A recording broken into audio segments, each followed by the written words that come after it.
Brother Jim in the earlier service told us to think about the past and are we willing to keep our covenant with Him.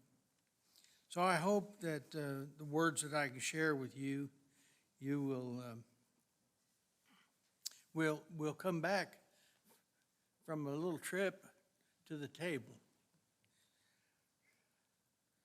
Being an old sailor and a patriot, I'm prone to like any article or song that contributes to that line of thought.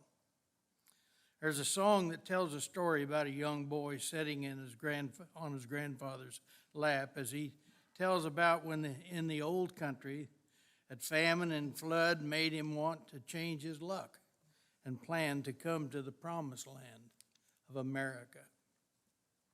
He worked and saved for tickets and 11 passports in his hand, but the baby caught the fever and was quarantined. The day the ship was to sail, everyone was cheering from the dock that day while he was shaking his fist in disgust. He told his story till he passed away about the beautiful ship of the White Star Line. The boy said he never was much of a gambling man, but he dreamed of passage to the promised land and bet it all on a better life in America. We just came from Thanksgiving. I'm so thankful for our country. Little did he know that his luck had changed. That ship was the Titanic. I'm sure there are many stories about our families similar to this one, when they had no idea that the Lord was preserving their lives. I'm sure that it's the way it is in my case.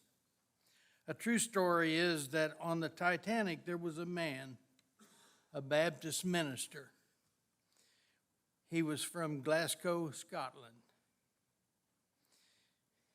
He was there with his 8-year-old daughter and an older niece. He had lost his wife in the delivery of his daughter, so his wife's sister's daughter was helping care for the child. When they told him to go to the lifeboats, he could have easily gotten in as well because he was the primary caregiver for the girl. But with a tear in his eye, he kissed her and told her he would see her again. When the after part of the ship, the rear end of the ship, if you're not a sailor, the aft part, when it started to rise, when it began to sink, he was heard yelling, "All women and children and unsaved to get to the lifeboats." He would ask men, "Do you believe in Jesus?" When all of the lifeboats were gone, everyone jumped into the icy water. He was still asking if they were saved, and if not, he would say, "Believe in Jesus Christ." There was a young Scotsman floating on a piece of debris. He had asked the young Scotsman the same question, and the reply was no. So he took off his life jacket and said, "You need this more than I do." He floated back to the young man in a moment or so, and the response, the young man had changed his answer to yes. And John Harper sunk into the watery grave from the icy water. The young man's name was Aquila Webb, and his statement claims to be the last convert of John Harper from Glasgow, Scotland, a Baptist minister. My great-great-grandfather was named John Harper, so this story kind of touched me. Every one of us, whether we believe on him or not, are affected by this Jesus that's represented at this table. I can remember the day I found that my wife was going to have their first child. We anticipated the movement and the heartbeat that proved its life. If you take your birthday and add your age, it will be within a year or so of 2019. All birthdays are calculated from the year or so from the birth of this Jesus. Everyone that goes to the doctor, gets driver's license, passports, or even when the nurse comes in at the hospital, she'll ask you what your name is and what your birth date. And it's all set up because of this Jesus. We're all tied to Jesus one way or another.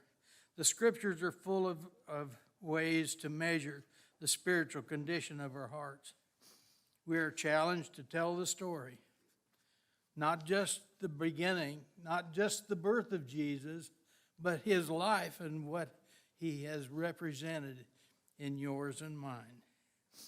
We are challenged to tell the story, and he was so important to the disciples that they recorded the condition of their lives because of him. In Alma 19, verse 114, let God's mercy and long suffering have full sway on your heart. Rich this morning in the early priesthood, he spoke of his grandmother having a servant heart. In Psalms 34:18, the Lord is nigh unto them that are of the broken heart. 1 Peter 3, verse 4, but let it be the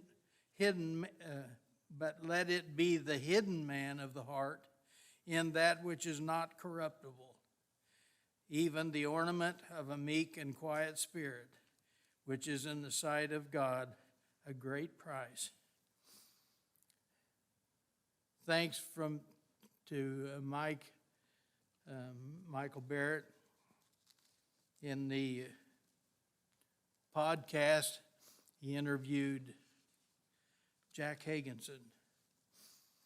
Found that Jack Higginson's mother-in-law, when she was younger, had passage on the Titanic, but overbooked, put her on the Carpathia, the rescue ship. Carpathia was named after a range of mountains. The ship that I was on was the Ashtabula, but just happened to be a few miles from the Kirtland Temple. In James 3:4, behold also the ships which though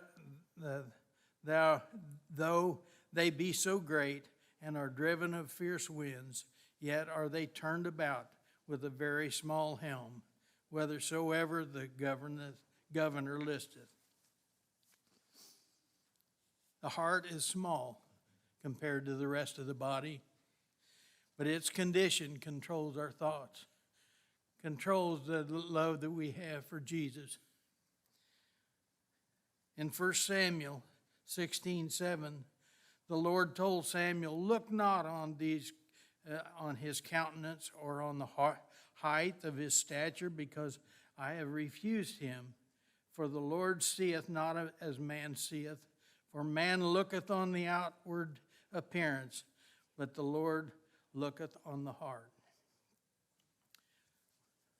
We're going to sing a song that tells the story about this Jesus, and then I'll finish with another story when we come back up.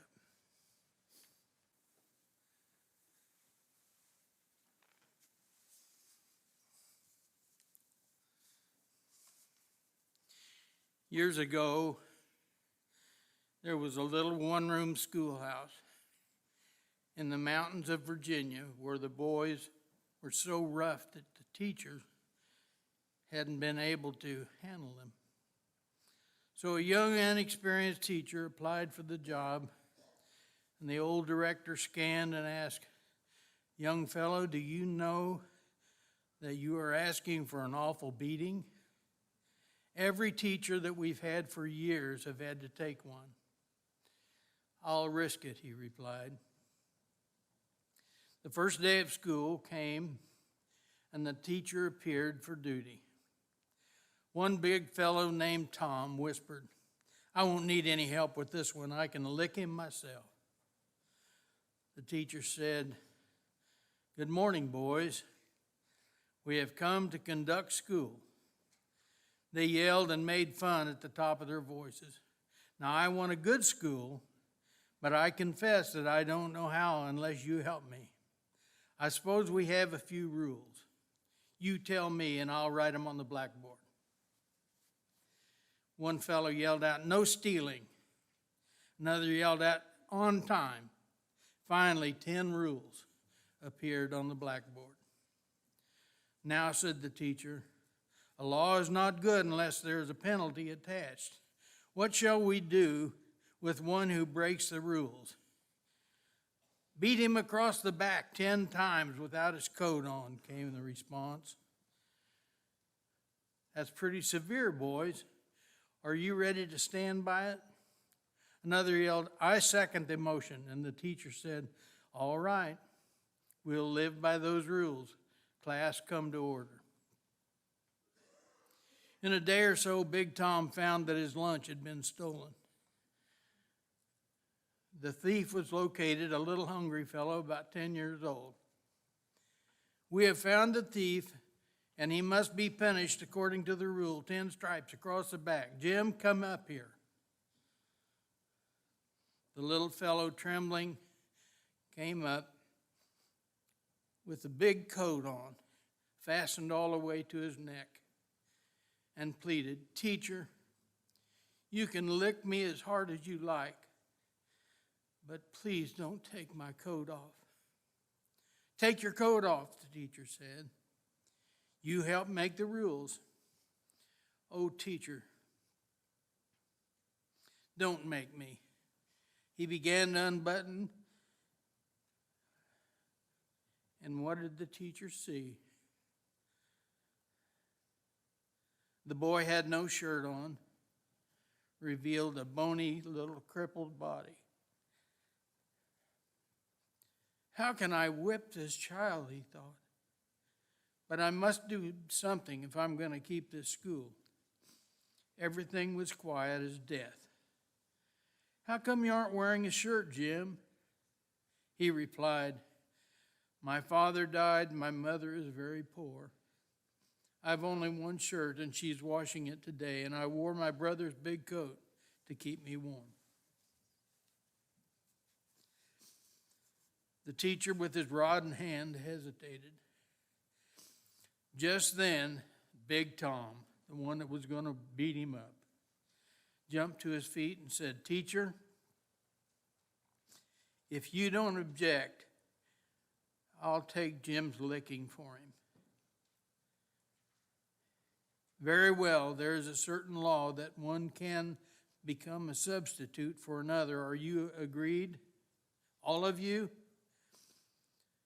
Off came Tom's coat, and after 5 strokes, the rod broke.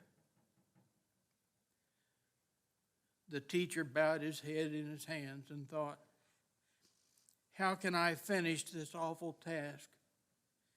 Then he heard the class sobbing, and what did he see? Little Jim had reached up and caught Tom with both arms around his neck. "Tom, I'm sorry that I stole your lunch, but I was awful hungry. Tom, I will love you till I die for taking my licks for me. Yes, I will love you forever." Isaiah 53 says, "But he was wounded for our transgression. He was bruised for our iniquities, and chastisement of our peace was upon him." Are you ready to thank him for your licks?